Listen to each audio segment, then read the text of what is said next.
Bienvenue à l'édition de ce jour. Nous allons nous entretenir sur le thème Vivre dans la vérité. Et le passage que nous allons examiner est tiré de la première épître de Jean.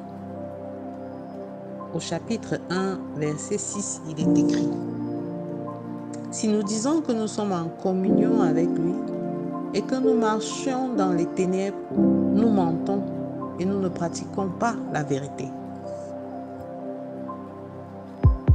Le disciple du Seigneur était là en train de s'adresser à l'église, aux chrétiens de l'église primitive, en leur parlant du fondement de la foi chrétienne.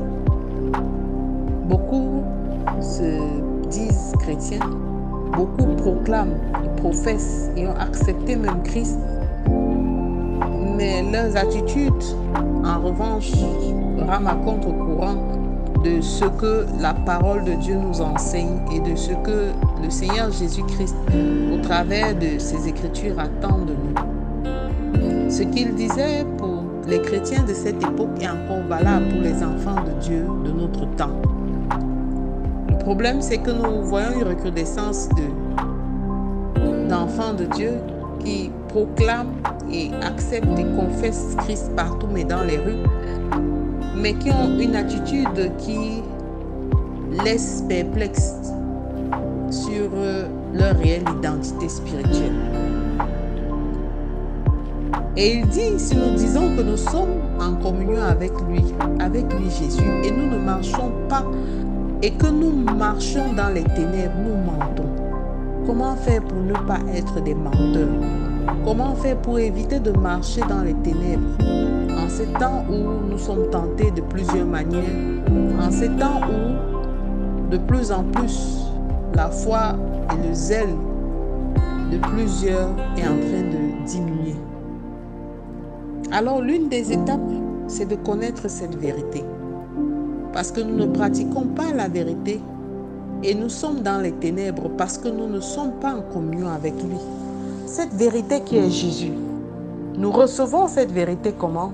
Dans cette première étape, au travers de la connaissance des Écritures, de la connaissance de la parole de Dieu.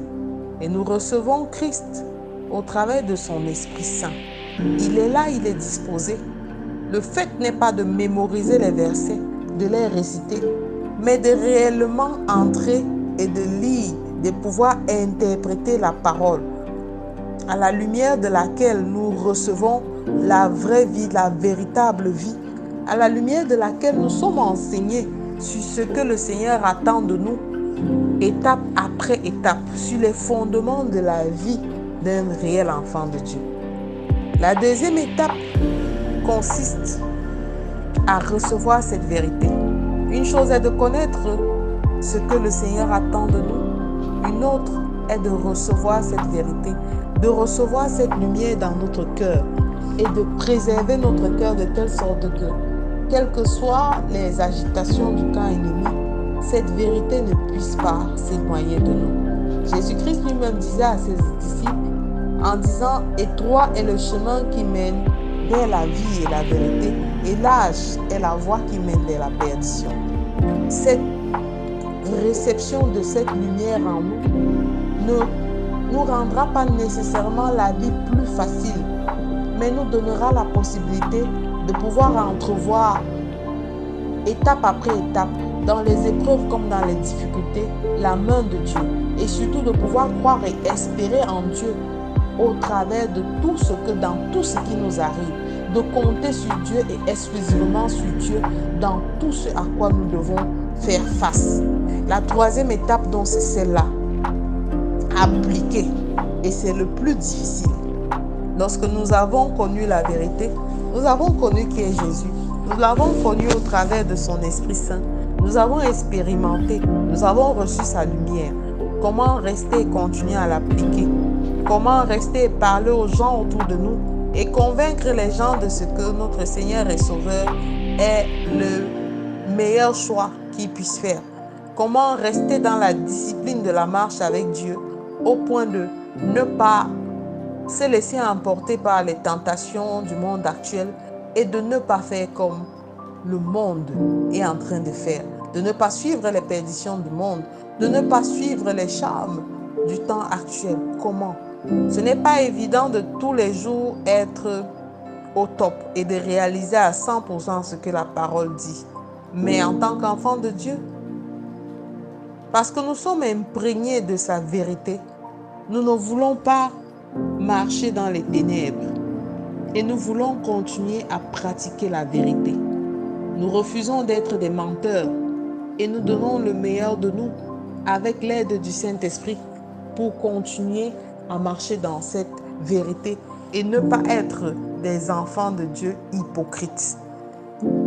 Alors ce matin encore, je vais te recommander de faire cette prière afin que l'hypocrisie, la fausseté, le mensonge s'éloigne de ta vie. Afin que résolument à partir de cet instant, parce que l'année finit, que tu dises au Seigneur, Seigneur, j'ai été appelé et je te sers et je veux continuer à te servir, non pas en marchant dans les ténèbres, mais en marchant dans la lumière et au travers de ta vérité. Alors je te recommande de faire cette prière avec moi. Père éternel, je te rends grâce pour la vérité et la lumière que tu mets dans ma vie tous les jours. Je te rends grâce pour la puissance et l'autorité du nom de Jésus-Christ dans ma vie. Seigneur, je t'en prie, je veux vivre dans ta vérité. Apprends-moi à marcher selon tes pas. Enseigne-moi tes voies jour après jour. Et donne-moi, Père éternel, de reconnaître les voies que tu as tracées pour moi, afin que ton nom soit glorifié dans tout ce que j'entreprends.